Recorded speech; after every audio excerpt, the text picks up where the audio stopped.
Gusto mo ba yumaman?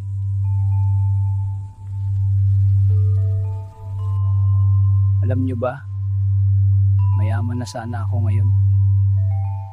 Pero hindi ko ipinagpalit ang aking pagkalalaki at dignidad bilang lalaki. Noong binata pa ako, marami akong pangarap. Magandang bahay, kotse, malaking lupain, at maraming kayamanan. Ang dami kong plano noon.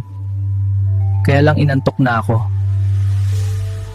Kaya nagpasya akong matulog muna at harapin ang bagong bukas.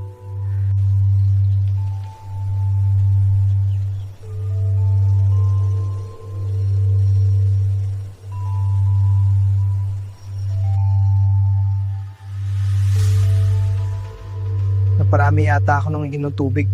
Naiihi ako.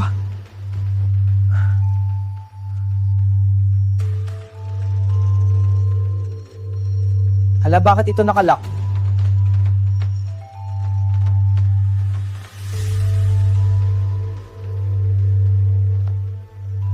Saan ako iihi nito?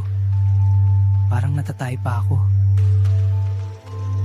Tandaan mo ito, Monmon, wag na wag kang gagamit ng pampublikong banyo sa labas ng bahay natin, sa tabi ng bahay ni Aling Marites.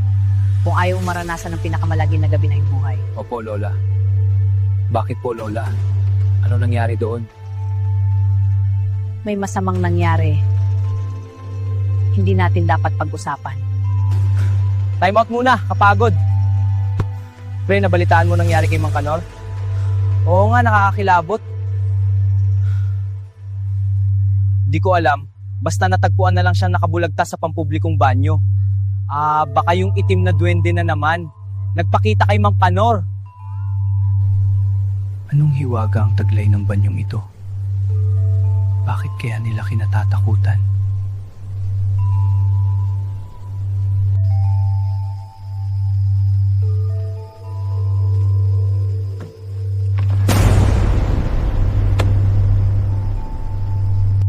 Ay putya, ang baho, parang may mali dito ah.